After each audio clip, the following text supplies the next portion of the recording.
Hello students, welcome back to my channel. कैसे हो आप सब? उम्मीद करती हूँ बेटा सभी अच्छे होंगे और अपना ख्याल भी रख रहे होंगे।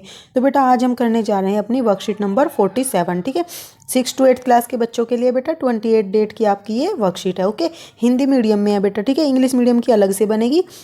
और आज ये आपकी कौन से सब्जेक्ट की है बेटा? एसएसटी की। ठीक है, एसएसटी सब्जेक्ट की है, यानी कि सामाजिक विज्ञान की है। तो चलिए स्टार्ट करते हैं बेटा। संसद से रिलेटेड है। ठीक है, जो कानून बनते हैं हमारे सर्वोच्च संस्था में, तो वो कौन सी है? संसद है। तो उसके बारे में जानेंगे हम। इससे पहले भी बेटा हम पढ़ चुके हैं थोड़ा सा संसद के बारे में। ठीक है, तो आज क्या दिया हुआ है? भारत में कानून बनाने की सर्वोच्च संस्था भारतीय संसद है। ठीक है, तो हमारे यहाँ पर हमारे देश में कोई भी कानून बनता है तो वो पहले कहाँ पर बनता है? संसद में बनता है। ठीक है, अब संसद में कौन बनाता है बेटा उसको? तो भारतीय संसद के 3 अंग है। ओके, तो भारतीय संसद है बेटा। ठीक है, मान लो ये संसद है। ओके, तो इसके 3 अंग है। ठीक है, कौन कौन से बेटा? एक तो है लोकसभा। ओके, और दूसरी क्या है? राज्यसभा है। ठीक है, लोकसभा हो गई एक। ओके, और दूसरी क्या हो गई?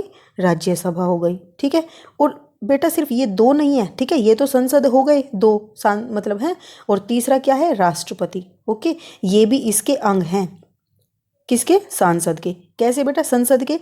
तो मतलब कि जैसे मान लो कोई भी बिल यहाँ पर या कानून पास हुआ, ठीक है, और एक यहाँ पर, इन दोनों में पास हो गया, लेकिन वो अभी कानून नहीं बनेगा जब तक वो राष्ट्रपति है। ठीक है, राष्ट्रपति आएगा बेटा, राष्ट्रीय लिख दिया मैंने, राष्ट्रपति द्वारा वो पास ना कर दिया जाए। ठीक है, तो इन तीनों की मंजूरी होना जरूरी है उस बिल को, तब जाकर क्या होगा? कोई भी कानून पास होएगा। ओके, तो ये 3 अंग है। तुम्हें याद रखना है कि संसद के 3 अंग हैं। और हमारे जो भारत में कानून बनते हैं वो कौन बनाता है? सर्वोच्च संस्था है जिसका नाम क्या है? भारतीय संसद। ठीक है, अब राष्ट्रपति कौन है बेटा?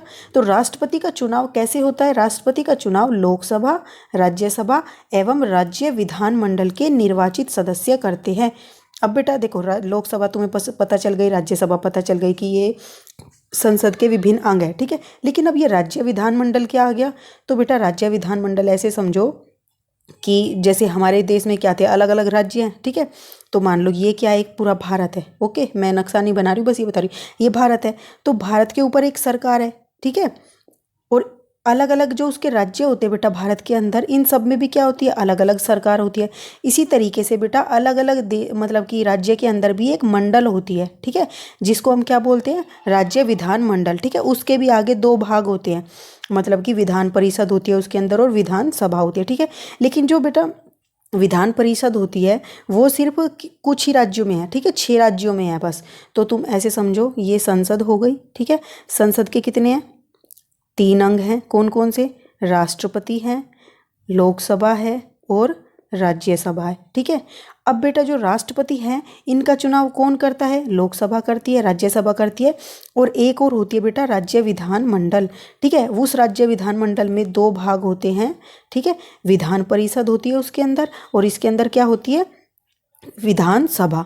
ठीक है, तो विधानसभा तो बेटा हर राज्य के अंदर है, क्योंकि भारत में जैसे मान लो 28 हैं, अभी 28 राज्य है ना, तो उसके अंदर 28 विधानसभाएं हैं। ठीक है, तो उस 28 विधानसभा के जो सदस्य होते हैं उन, ठीक है, उनके द्वारा, और जो विधानसभाएं 6 राज्यों में उनके द्वारा, इन सब के द्वारा। ठीक है, जो जो इनमें सदस्य हैं, और लोकसभा और राज्यसभा में जो सदस्य हैं वो सारे राष्ट्रपति का चुनाव करते हैं। ठीक है, तो तुम्हें समझ आ गया होगा। और बेटा ये तीनों चीज़ों का मैं ऐसे बताती हूँ, तुम किसी एप्लीकेशन को लेकर आते हो, तुम बीमार हो, तुम्हारी तबीयत खराब है, तो सबसे पहले क्या करते हो? अपने पेरेंट्स के साइन करवा के लाए। ठीक है, फिर उसके बाद अपने टीचर के साइन कराते हो। लेकिन क्या अब ये करवाने से आपको छुट्टी मिल जाएगी? नहीं मिलेगी, जब तक किसके? प्रिंसिपल के साइन नहीं होंगे। ठीक है, तो आप प्रिंसिपल और राष्ट्रपति को एक तरीके से समझो कि इनके साइन होना जरूरी है, तब जाकर आपको छुट्टी मिलेगी। और अपने आप को तुम क्या समझो?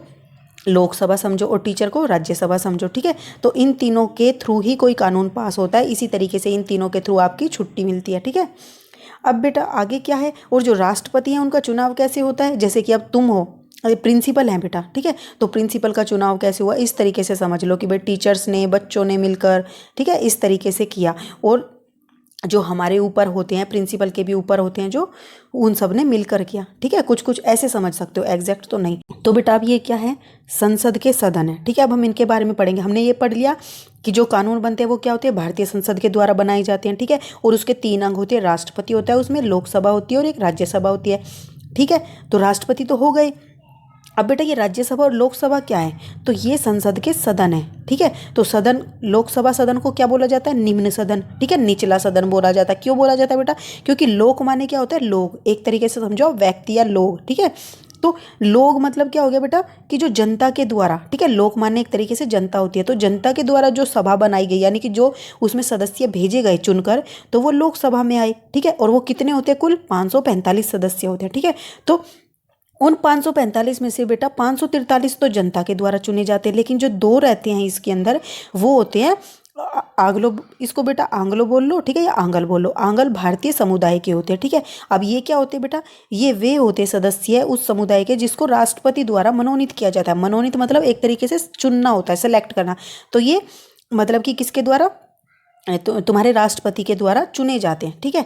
ऐसे बेटा अब ये राज्यसभा हो गई। तो राज्यसभा का मतलब देखो, राज्य यानी कि सभी राज्यों से जो चुनकर आए गए सदस्य हैं वो किस में आएंगे, इस राज्यसभा में आएंगे, ठीक है। तो ये किस में आ गए, उच्च सदन में आ गए, ओके। ये निचला सदन क्यों था, क्योंकि ये जनता से जुड़ा हुआ था, ठीक है। और राज्यसभा सदन क्या हो गया, इससे ऊपर हो गया। इसमें जो सदस्य आएंगे वो किसके द्वारा चुने हुए आएंगे, जो राज्य के अंदर लोगों को चुनाव, देखो 238, जो इसमें कुल सदस्य कितने हैं, 250 हैं, ठीक है। तो इसमें 250 सदस्य होते हैं इस राज्यसभा के अंदर, जिसमें 238 लोगों द्वारा चुनाव राज्यों के विधानमंडल के चुने हुए प्रतिनिधियों के द्वारा होता है, ठीक है। तो जो 238 लोग हैं इसके अंदर, उनका चुनाव किसके द्वारा होता है, जो राज्य के विधानमंडल के अंदर चुने हुए प्रतिनिधि होते हैं उनके द्वारा किया जाता है, ठीक है। अब ये विधानमंडल या विधान परिषद के जो सदस्य होते हैं वो किसके, जनता के द्वारा चुने जाते हैं, ठीक है। तो वो सब चुन लिए। अब जो चुने गए हैं उनके द्वारा जो चुने जाएंगे सदस्य वो किस में जाएंगे, इस राज्यसभा में जाएंगे, ठीक है। और जो 12 बच गए वो सदस्य बेटा राष्ट्रपति चुनेगा, ठीक है, सेलेक्ट करेगा। तो राज्यसभा में तो राष्ट्रपति 12 को मनोनीत करता है, सेलेक्ट करता है, और लोकसभा के लिए 2 को सेलेक्ट करता है अपने आप, बाकी जनता के द्वारा किए जाते हैं, ठीक है। और राज्यसभा में किसके द्वारा किए जाते हैं, जो हमने पहले से ही विधानमंडल के अंदर चुन के भेजे थे उनके द्वारा ये राज्यसभा में भेजे जाते हैं। फिर उनमें से कोई भी चुनाव करके आपस में, ठीक है। तुम ऐसे समझो कि तुम्हारी क्लास है, ठीक है, क्लास में सदस्य मतलब कि बच्चे आए, वो अपने उससे आए, ठीक है, अपने आप आए, ठीक है, क्लास में आ गए। अब उसके बाद बेटा उसमें से टीचर क्या करती है, मॉनिटर बनाती है, ठीक है। तो मॉनिटर बना दिए। अब बेटा इन मॉनिटर को बोला जाए, तो पूरे स्कूल के जो मॉनिटर हो गए, अब उनको बोला जाए अपना हेड बनाओ, तो वो क्या करेंगे, सारे मॉनिटर मिलकर बनाएंगे ना हेड। तो इस तरीके से सभी राज्यों के जो होते, जैसे सभी क्लासेज के मॉनिटर ने अपने हेड बनाए, ठीक है। इसी तरीके से सभी राज्यों के जो मतलब सदस्य थे विधानमंडल के, वो क्या करेंगे, वो अपना एक तरीके से हेड बनाते हैं और उसको कहाँ भेजते हैं, राज्यसभा में भेजते हैं, ठीक है। उम्मीद करती हूँ आपको अच्छे से समझ आ गया होगा। अब बेटा इसमें कुछ क्वेश्चंस दिए गए हैं नीचे। तो फर्स्ट क्वेश्चन क्या है कि अपने लोकसभा क्षेत्र एवं सांसद के का नाम और पता करके लिखिए। मतलब कि आपको बेटा क्या करना है, आप जैसे दिल्ली में रहते हो, ठीक है, तो दिल्ली में बेटा अलग अलग लोकसभा क्षेत्र हैं, ठीक है, और उनके सांसद भी हैं। तो आप किस क्षेत्र में रहते हो और उसके वहाँ के सांसद कौन है वो आपको यहाँ पर लिखना है, ठीक है। तो बेटा मैं आपको सारे जितने भी हैं वो बता देती हूँ, उनमें से जो आपका हो, जिस इलाके में या एरिया में आप रहते हो उसके हिसाब से आप अपना यहाँ पर लिख सकते हो। अपने पेरेंट्स से भी आप इस बारे में पूछ सकते हो, ठीक है, कि आप किस इलाके में रहते हो और वहाँ के सांसद कौन है, ओके। तो बेटा फर्स्ट क्वेश्चन का आंसर आप कैसे लिखोगे, फर्स्ट में आपको ये सारा नहीं लिखना है जो भी मैं आपको बता रही हूँ, ठीक है। आपको अपने क्षेत्र का नाम लिखना है और सांसद का नाम लिखना है, ठीक है। तो यहाँ पर बेटा 7 हैं, ठीक है। तो दिल्ली के जो विधानसभा मतलब कि लोकसभा क्षेत्र है वो कितने हैं, 7 हैं, ठीक है। एक क्या है, चांदनी चौक, जहाँ के सांसद कौन है, डॉक्टर हर्षवर्धन, ठीक है। दूसरे हैं नई दिल्ली में, और नई दिल्ली का क्षेत्र है जहाँ पर मीनाक्षी लेखी हैं, ठीक है। और तीसरा जो लोकसभा क्षेत्र है बेटा वो कौन सा है, दक्षिणी दिल्ली, जहाँ के कौन है, रमेश बिधूड़ी, ओके। और जो चौथा लोकसभा क्षेत्र है बेटा वो है पूर्व दिल्ली, वहाँ के कौन है, सांसद गौतम गंभीर। और जो 5th है बेटा पश्चिमी दिल्ली क्षेत्र, वहाँ के सांसद कौन है, परवेज साहिब वर्मा, ठीक है।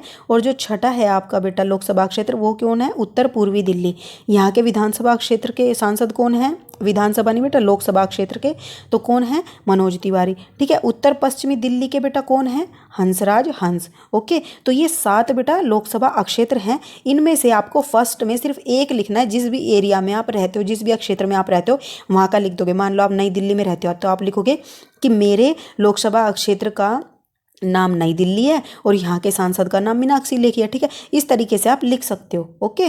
अब बेटा सेकंड क्वेश्चन है। सेकंड क्वेश्चन में क्या है, पता लगाइए कि राष्ट्रीय राजधानी क्षेत्र दिल्ली के कितने सांसद लोकसभा में है। ठीक है, अब आपको पता क्या लगाना है बेटा कि राष्ट्रीय राजधानी क्षेत्र दिल्ली में कितने सदस्य या सांसद लोकसभा में। बेटा हमने फर्स्ट वाले में अभी किया कि कितने हैं, 7 थे। ठीक है, 7 लोकसभा क्षेत्र थे, तो उन सभी क्षेत्र में क्या थे, 7 सांसद थे अलग अलग क्षेत्र में।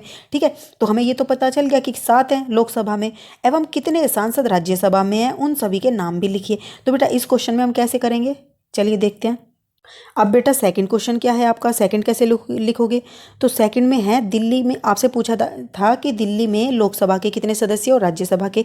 तो दिल्ली के 7 सांसद जो है लोकसभा में है। ठीक है, कौन कौन से, जो हमने अभी ऊपर किए थे, क्योंकि 7 लोकसभा क्षेत्र थे तो उनके 7 सांसद थे। ठीक है, तो ये डॉक्टर हर्षवर्धन, मीनाक्षी लेखी, रमेश विधुड़ी, गौतम गंभीर, परवेश साई वर्मा, मनोज तिवारी और हंसराज हंस।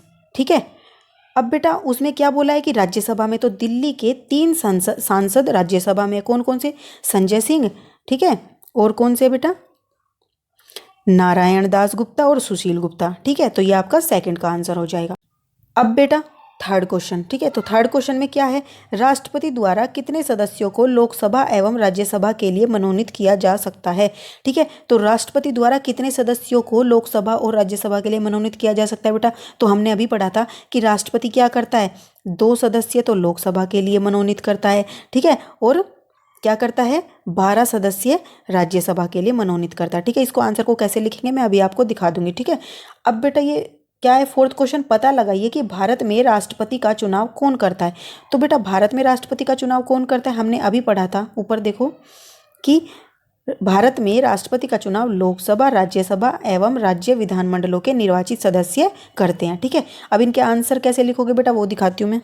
अब बेटा आपका जो थर्ड का आंसर है वो क्या लिखोगे आप, वो लिखोगे राष्ट्रपति द्वारा 2 सदस्य को लोकसभा एवं 12 सदस्यों को राज्यसभा के लिए मनोनीत किया जाता है। ठीक है, और साथ ही बेटा फोर्थ का क्या लिखोगे आप, भारत में राष्ट्रपति का चुनाव लोकसभा, राज्यसभा और राज्य विधानमंडल के निर्वाचित सदस्य करते हैं। ठीक है, तो ये आपके आज के चारों क्वेश्चंस थे और आपकी वर्कशीट थी। उम्मीद करती हूँ बेटा आपको अच्छे से समझ आ गई होगी। कोई डाउट रहा हो तो आप मेरे से फिर भी पूछ लेना। लेकिन बेटा कुछ बच्चों को डाउट होता है कि उनको समझ नहीं आती, वीडियो क्लियर नहीं होती। तो बेटा आपके यहाँ पर ना वीडियो में 3 डॉट्स दिखाई देंगे, उन पर क्लिक करोगे तो आपको एक क्वालिटी का ऑप्शन दिखेगा। ठीक है, उस क्वालिटी के ऑप्शन पर क्लिक करना, तो 360 क्या नाम है वहाँ पर एक क्वालिटी होगी, उस पर सेट कर देना, तो आपको क्लियर दिखना स्टार्ट हो जाएगा। ओके, तो इस वीडियो में बेटा इतना ही। उम्मीद करती हूँ आपको अच्छे से समझ आ गया। अपना नेक्स्ट टॉपिक नेक्स्ट वीडियो में करेंगे, तब तक के लिए ऐसे हंसते रहिए, मुस्कुराते रहिए, पढ़ते रहिए और आगे बढ़ते रहिए। Thank you.